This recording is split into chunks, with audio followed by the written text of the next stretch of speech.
Alright, without further ado then, I welcome the first affirmative speaker to begin the debate.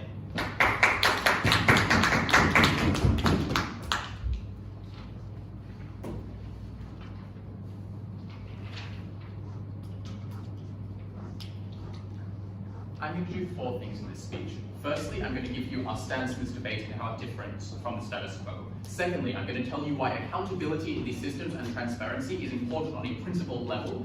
Thirdly, I'm going to tell you why we get a better lack of bias, therefore more just award winners and better outcomes for award winners.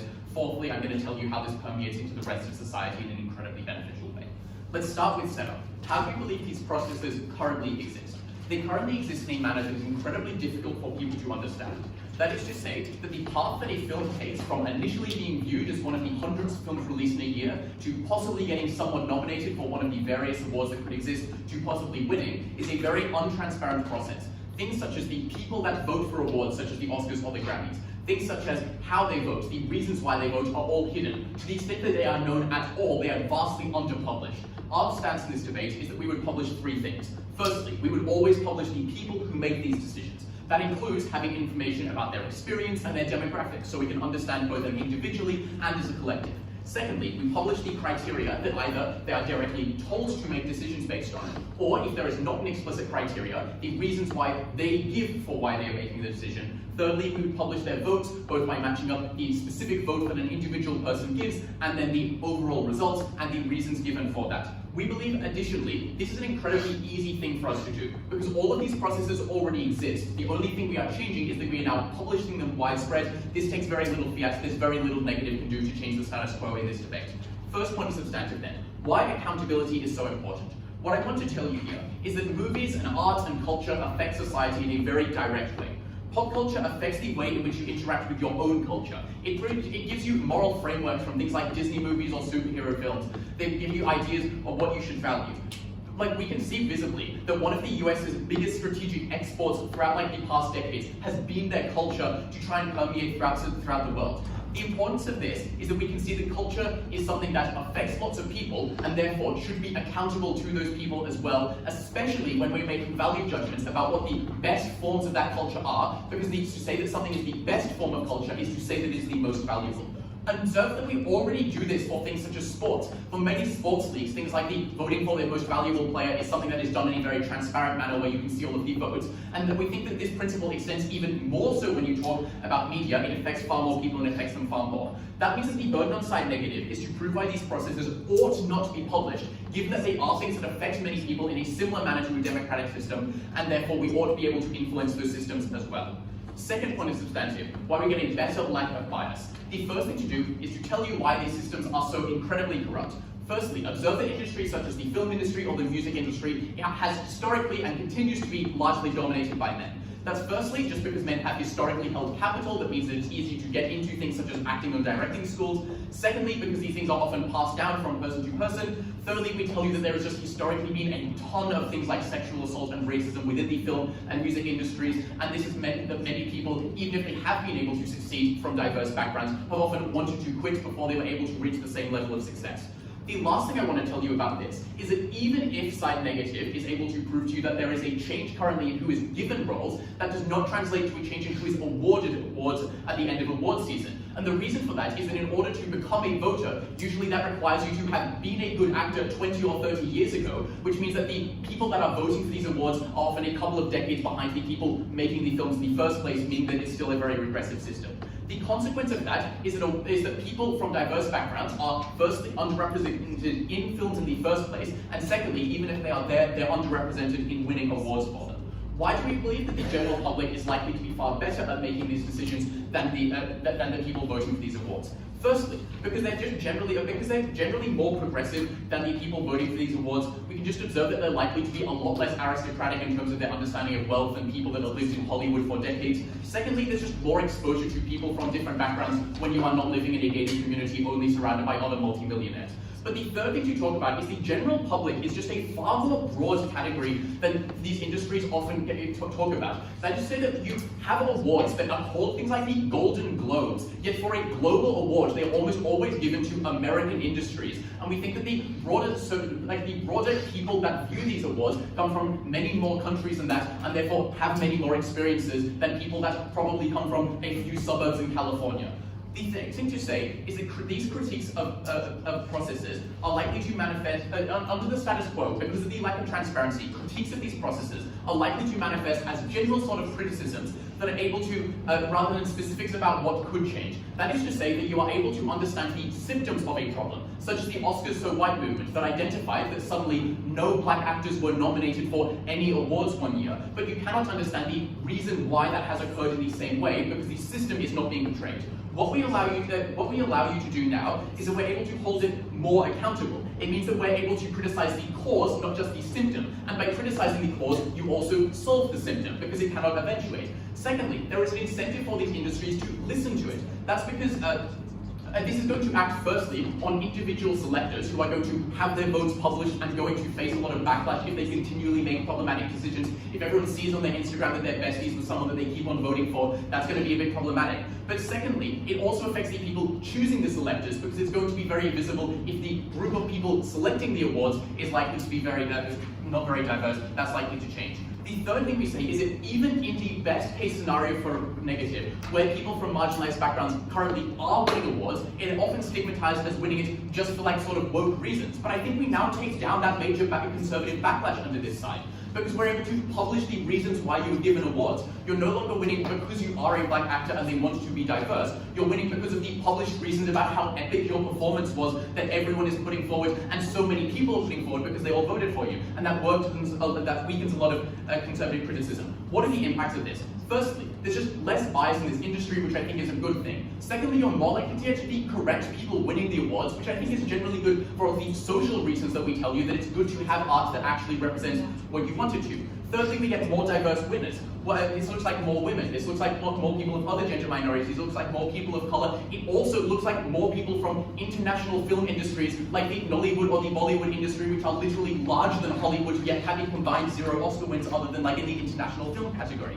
This is good for the individuals who win the awards. We saw it in the Oscars this year when Ke Huy Quan won the award. He was like so overjoyed. I think it's very cathartic to win awards. Secondly, it gets you more jobs. Thirdly, it's beneficial to everyone who sees you win that award. There is aspiration for every young Asian American actor or aspiring actor who sees someone like them win an award that thinks maybe this industry is something I can succeed in. That's far more likely to happen. We get more diversity in future generations because of that as well. We have both a short-term and a long-term impact in this debate. We can win on all fronts. The last thing to talk about in practice is then on society and the flow-on effects. I've already established things such as they are more likely to be greater involvement. Why is this so important? Because it means that we're able to A, get more countries involved. I think this is broadly a good thing. It means you have more diverse stories told. Secondly, you have more discourse between like traditional experts and public who disagree with lots of decisions that are made. And I think this means that you're likely to have more appreciation of why other people value art for different reasons. I think that aesthetics becomes a lot less aristocratic. I think you benefit the art creators who now know how they can make a film that's likely to be received well. At the end of this speech, the current system is fucked, but we were able to improve it somewhat because we were able to get transparency that got more people to have more of a say. So proud to propose.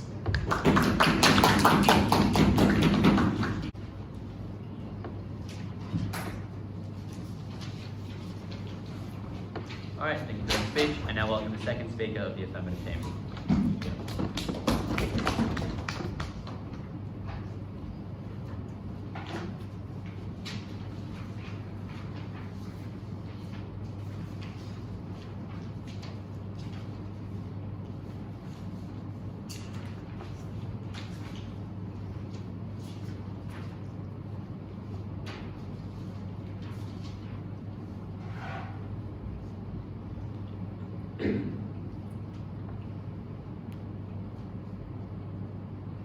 Panel, there's no response given by first negative as to all of the reasons we give you right from first app why the people selecting these films, when they can hide behind the fact that there is no transparency, are more likely to be white, more likely to be privileged, and less likely to make fair decisions about who wins these awards. No response given, the impact stemming from first affirmative still flow. The only thing we hear from that speech is that somehow we need to focus on like technical skill, they never actually explain the importance of technical skill to picking these awards and why it is important that technically skilled movies or directors are the ones that are winning these awards. Three things in this speech. Firstly on society, second on bias, lastly on accountability. Let's firstly touch on society. This was explained at the end of Harry's first speech and got literally no airtime from this first negative speaker. So let's reiterate it very briefly here. Firstly, you get increased engagement globally because you open up global markets to critique these movies and critique these pictures in a way that was not possible before because you know the processes that are happening. And secondly, it increases interaction between the people doing these like awards and picking these awards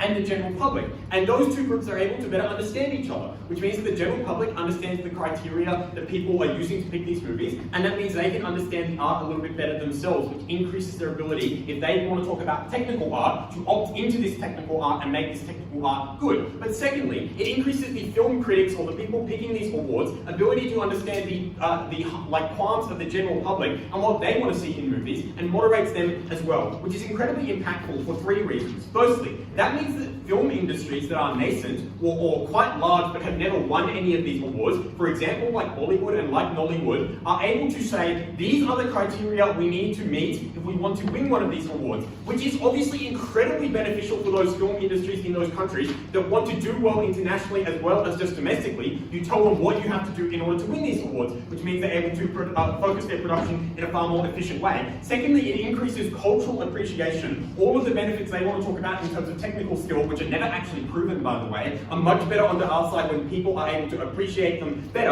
And thirdly, you make these industries less aristocratic and more moderated by the general public, which is a principal good in and of itself because you stop locking people out of these industries. That means we win on society alone. Let's then go to bias. The question here is, are critics better or are the general public better? The only reason they give you as to why critics are better is because they are experts in their field. The first thing you need to know is they never explain why they have this technical expertise. The second thing here is that the technical expertise these people have comes from the film schools that they were taught at, or the Hollywood industry that they were involved in, which means it is incredibly focused on the white narrative of what is good technical skill, on the very rich, privileged narrative of what is technical skill, and on the male narrative of what is technical skill, which importantly locks out all of those people that are vulnerable on our side of the house. So, for example, it means you look at female actors and say, oh, they were a bit too aggressive in the scene, or they were not emotional enough, or they're not pretty enough. You're more likely to do that under their world when you have those film critics making those decisions without accountability, because that is what they were taught in film school when they went there 30 years ago. Compared to under our side, the general public is far more likely to be progressive. They're far more likely to interact with these people on a daily basis. They're much more likely to be less privileged in that sense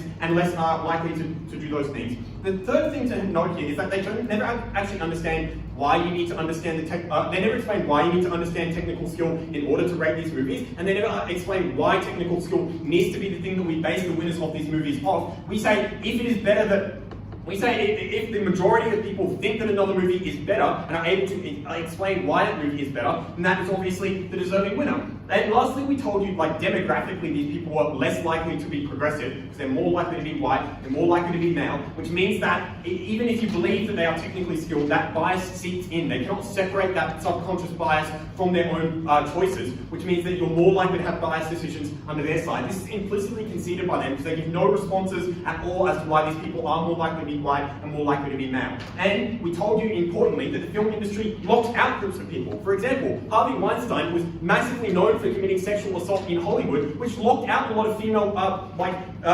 actresses and producers from wanting to enter that industry or from staying in that industry. For example, at the Oscars a couple of years ago, well, a bit more than a couple, I think 10 or 20 years ago, a Native American woman went on stage and was talking about the issues faced by the Native American community, and they had to hold back white men from wrestling her off the stage because they did not want her to be there. Those are the types of people that lock out vulnerable people from these communities. So that is important to note. It's far less likely to be progressive and more likely to be biased under their side. But even if you think that technical skill is something that is incredibly important, note that the public are not making these decisions under our side. The public are able to scrutinize these decisions. If these decisions hold up to public scrutiny and you're still able to justify them on the basis of technical skill, then those technically skilled winners will still win under our world. The difference is we get rid of the worst offences under this side. We get rid of the ones that are blatantly biased. The white movies that are the movies that are produced by white people that win, despite the fact that there are better movies that are produced by more vulnerable people, which means that we get rid of the worst cases and we create much better decisions on our side. We told you that the general public are much more likely to be good at critiquing, and therefore they are effective at critiquing. And importantly, they know that there's like the Oscars so white movement. We told you right from first that was ineffective, and the reason it was ineffective is because you could talk about the symptom of the problem, but never the cause of the problem, because you did not know what was going on behind those closed doors, and you needed that information in order to critique these movements incredibly effectively. You got that information under our side, we enable you to critique them. The next thing that I've already responded to about like the technical stuff. But even if you believe this technicality, let's weigh this, right? Because if they get better technical movies, we get better representation that has more flow-on effects in terms of how people are like perceive their own identity, how people like change the cultural narrative by having the like vulnerable people in society represented in these films. We think that that was something we were happy to stand behind. The last thing here I want to talk about in terms of bias is they say you will point to diverse panels, like if you have like multiple women on a panel, and you'll critique the movie that has won because of the fact that you have a diverse panel. If this is the case, and we have more diverse panels under our side, we have already won the debate, because they will make better decisions, and even if there is some conservative backlash, they never prove this conservative backlash is going to be super huge. Most people are not going to think, just because there were more women on the panel, that these decisions were necessarily wrong. They're going to agree with the general critique of these decisions, and therefore they're more likely, like that backlash is not likely to be very effective. But secondly, if they, like, on their side, they just say that it is woke anyway. They don't know how many women are on the panel, but they just assert that there are many women on the panel, or that a movie has only won because it is woke. And conservatives don't care about being academically rigorous or being correct. They just care about asserting their arguments, which means there is, at best, it is symmetric for their side and our side. But lastly, on our side, you provide comprehensive reasons, which means it's harder for them to take down those arguments. It's harder for them to say this movie only won because it was woke, when you have reasons why that movie won, technical reasons that are justified by the people who picked those movies. And it's harder to do under our side when you have that transparency, which means that that conservative backlash is less effective, and these movies are more likely to get good public accounts. Last issue in this speech, very briefly, on accountability. Their only response here is that Disney movies are not winning, but the important thing to note here is that what gets picked as Best Picture then gets imparted with cultural importance, because you are telling the rest of the world that this is an incredibly culturally significant movie, it is technically very skilled, and it has relevance to society. We say, on a principled level, that means that you should have transparency around those movies, because you give them cultural importance by allowing them to win these pictures, which means you should have insight as to how these movies are picked and what criteria are used for picking which movies have won. What we say at the end of affirmative case is that these movies are less likely to be, are more likely to have representation, and therefore we win.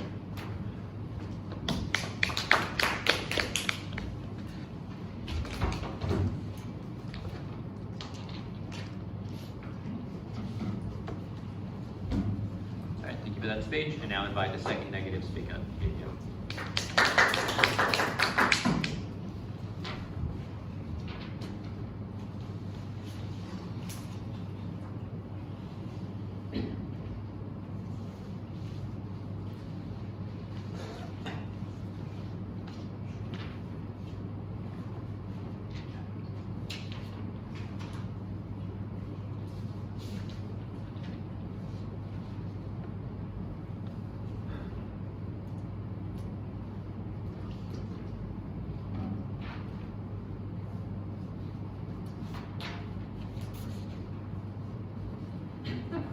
That whole speech was that it never engaged explicitly with any of the analysis that we gave you about the motivations of the general consuming public, nor with the empirical trajectory of most of these awards shows, which are, by the institution of their own non-transparent affirmative action policies, but also just responses to public pressure to become more transparent, to become more diverse while maintaining that artistic credibility, are in fact now awarding record numbers of women, of people of colour, of people from diverse gender, racial and language backgrounds, with Oscars, with Grammys, with Tonys, because we weren't actually just talking about things that had happened retrospectively. We were talking about the fact that Everything Everywhere All at Once, which is a movie about Asian immigrants that had have a majority Asian and POC cast is now the most awarded movie in history, that wasn't actually because the Oscars was like, well, we are simply going to make things transparent. It was because it was reflective of the incredible artistic and cultural merit of the film, and something that could therefore be insulated from any backlash about why Michelle Yeoh only got Best Actress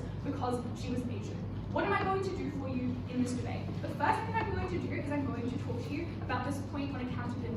Then I'm going to talk to you about the actual capacity for backlash that this policy carries. Because as much as side affirmative wants to get up here and tell you that we're being silly and that we're being catastrophic, there are actually massive harms that can be exacted on the very group of people that they say they care about in this debate. Firstly then, on this idea about accountability and backlash, what do we hear from Harry?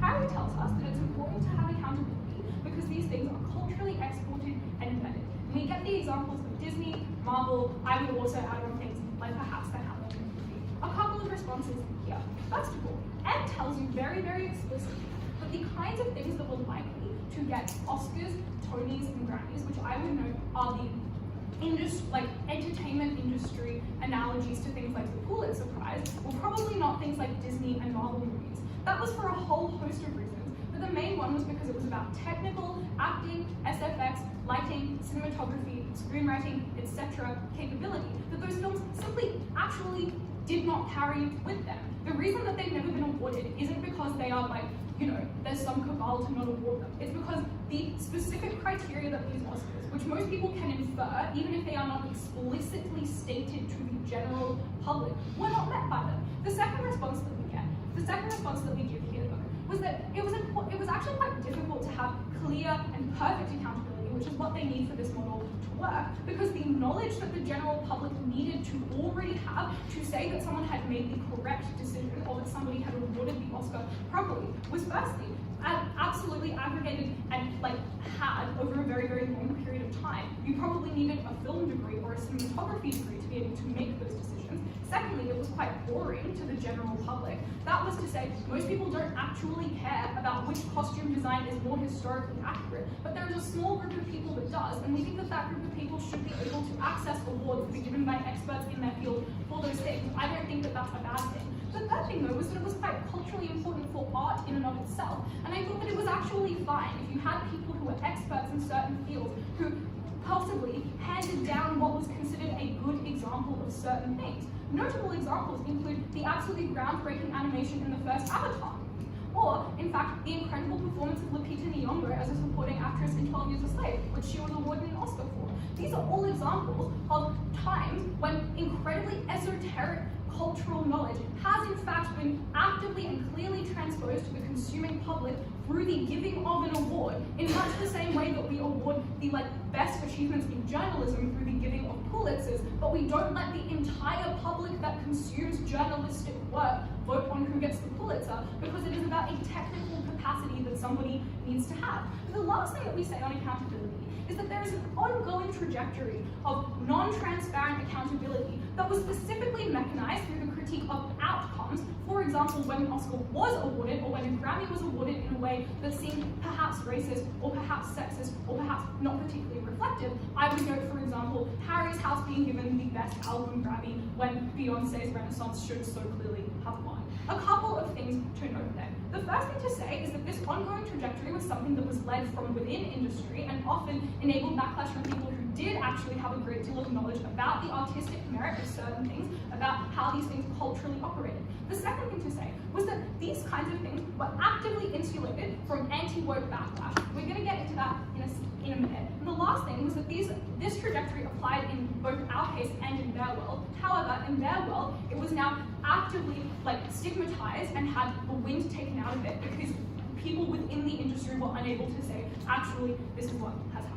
After that, then, on accountability and backlash, and why it's actually incredibly difficult to have accountability on their side, why we're likely to get a much better form of retrospective accountability on our side, a couple of points on backlash. What do we hear from them? Cormac tells us a couple of things. Cormac tells us firstly that actually a lot of these selection committees are people who who are only like white men, and therefore it's really, really important that we disempower those white men. A couple of responses here. The first thing to say is that the cider act can never guarantee to you that the vast majority of consumers care about diversity and representation simply because they care who's getting the Oscar. I would point to the vast majority of cultural analysis that they give you about Western exceptionalism, about how the vast majority of this content is likely to be viewed through a Western cultural lens. At the point where things like the SAG Awards and the Oscars were explicitly American institutions, I thought that we were probably talking about Western consumer bases. At that point, it's unclear to me why a majority white, majority Western country actively cared, particularly when it was such a huge group that a lot of views were aggregated into. The second thing to say here, though, was that in a lot of these countries, there were lots of existing narratives about how affirmative action was actually forced representation and was reducing meritocracy. I would note that this specifically applies a lot of the time in how people view their actual lives, and then they perhaps transpose it onto larger cultural institutions like the Oscars, like the Grammys, like the Emmys. This had a couple of implications in this debate that unfortunately side affirmative never truly contested. The first thing to say was that there was in fact a very, very overwhelming cultural perception of wokeness gone too far. That was to say that transparent affirmative action policies, which we thought actively happened in a lot of these institutions, or by its very own metric were quite likely to happen at the point where you increase transparency, were likely to engender huge amounts of backlash from the general public and population, particularly from people who perhaps perceived how Oscars had been maybe 20 years ago as compared to now, and felt that those performances had perhaps been better or more culturally significant, and therefore felt that this was in fact wokeness gone mad. The second thing to say was that in the long term, these things probably just got inflated with People's Choice Awards. So even if you didn't get this long-term backlash because of wokeness gone mad, I think that at the point where they accept that you probably let all of these institutions now tap into a huge consumer base, now cater only to what the consumer base wants them to cater to, which notably is what this entire case is contingent on, at the point where they tell you that all of these are only going to be made based on what the entire population subjectively believes to be good art. I think that at that point, it's quite possible that even if people do not do mass backlash about wokeness gone mad, that probably you just mitigate the capacity for things that were genuinely representative of other types of experiences, for art that did genuinely push boundaries, art like Moonlight, art like Everything Everywhere All at Once, art like Parasite, to not have any kind of cultural relevance anymore. The last thing to say here, though, was that all of these backlash arguments worked much, much better on our side, because on their side, when you had individuals with deep institutional and cultural power, who they actively demonized throughout their case, who could point to wokeness gone mad, who could point to the increased or different makeup of these kinds of selection committees and criteria, that by their own analysis, those people were incredibly culturally powerful, and in fact able to implement mass backlash against these kinds of policies. For those reasons, because we were able to much better protect diverse actors, films, and critics, we were incredibly proud to oppose.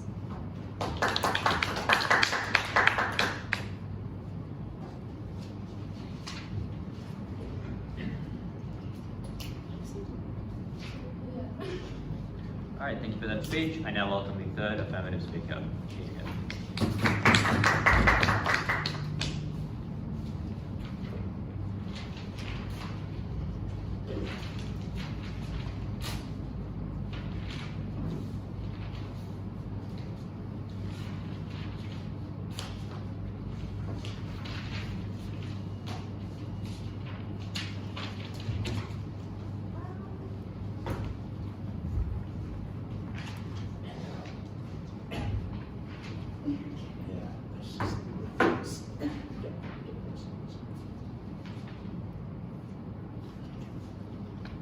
The problem with this case is that they cannot fathom that art might be valuable in a way that goes beyond technique.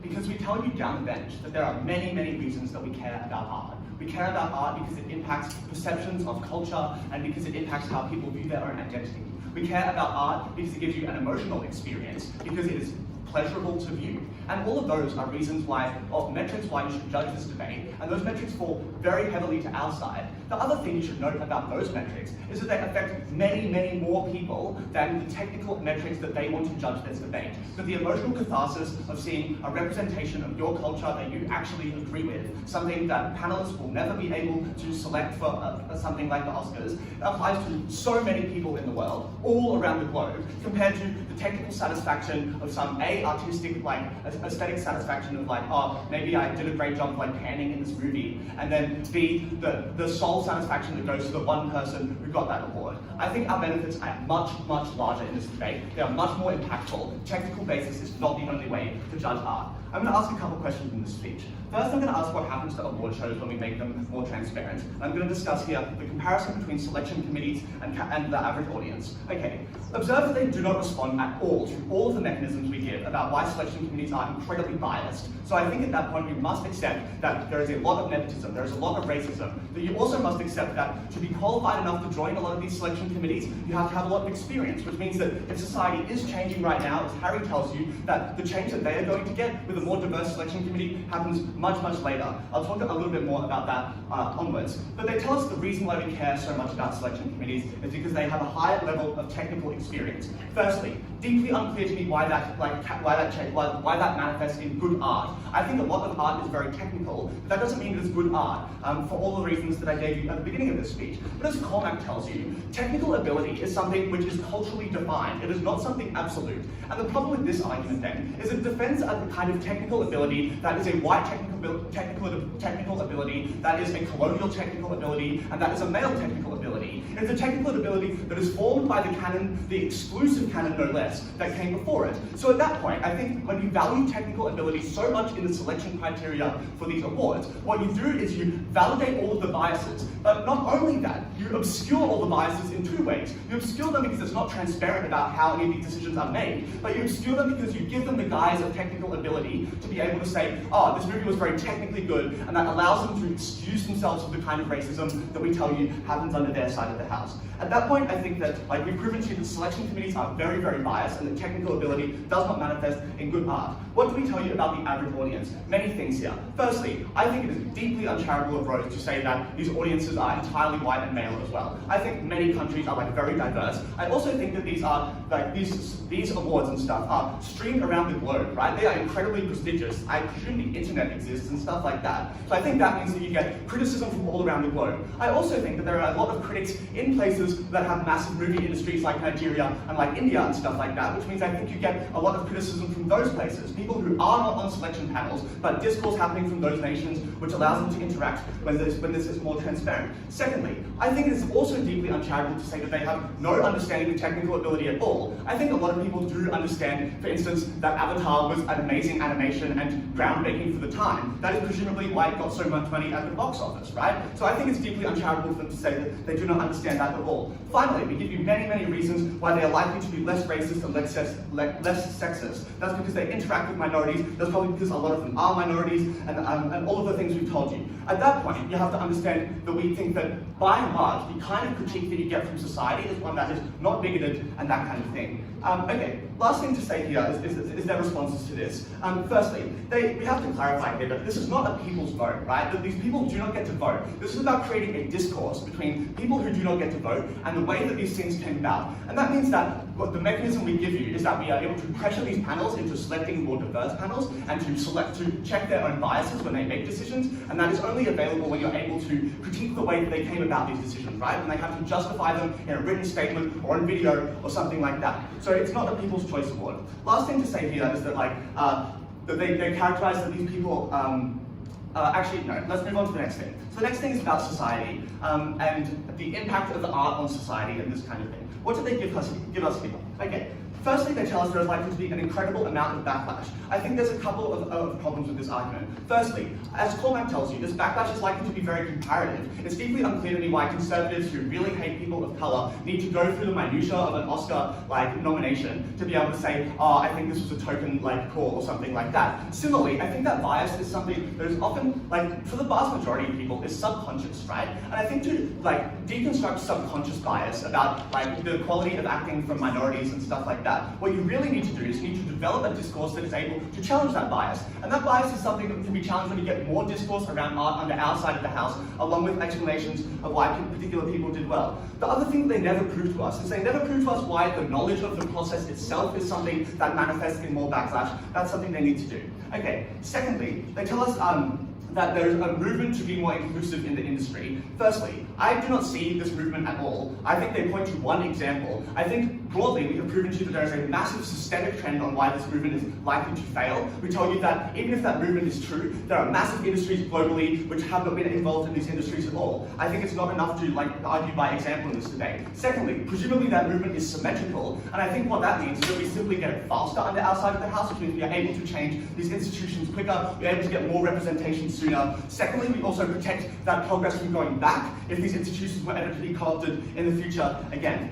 What do we tell you then about representation? We tell you that representation matters a lot, and we give you many reasons that they don't respond to about why we get better quality of representation. We tell you that you're more likely to get diverse panels, you're more likely to put pressure on panels to make good decisions, and even if you don't get that, you're more likely to get a positive social discourse around the impact of art and about things like the plight of minorities, because art is a vector to discuss those issues. And I think when you're able to critique the statement and go, oh, I think this award was unjust, and here's why, or here's why it was unrepresentative, I think you get a better quality of discourse, regardless of who wins those awards in the first place. Two final things. Firstly, on aesthetics. I think that they ignore, again, the mechanisms that we give you here. What we tell you is that experts provide one kind of knowledge, but community knowledge is just as valuable. That is the kind of cathartic emotional reaction that you have to art, the pleasure that you gain from viewing art. And what we allow for under our side of the house is to bridge that gap when those two kinds of groups interact. Groups that traditionally do not interact at all, that are very segregated. So what that means is, I think that means that the selectors on these kind of panels are much more grounded. They understand what the average person wants. Their argument here is that, oh, this just means that it's like rule of the majority. I think that's not true because A, it's not by vote, but B, presumably some like movies already market to the majority because they want to make money, right? So I think that like either way, people cater to the majority. The second thing to understand here is that like audiences get a better understanding of what makes good art if technical ability does matter. So that means on their only metric to win this debate, on technical ability, audiences have a better understanding. And then presumably the only reason that technical ability matters is because it's beautiful in some way. And then observe the scale of this impact then. The impact of this is that everyone in the world now gets a greater appreciation of art because they are deeper equipped to understand the technical ability of that art. And I think that means that you get a much more engagement with art. Finally, they need to also respond to our point about accountability. Rose misses the point of this argument. What we tell you is that when you elevate something and say it has cultural importance, then culture is something that is socially formed, and therefore it should be transparent and democratic in a way that people can engage with it properly. It is like deeply immoral to have an aristocratic understanding of culture. We win.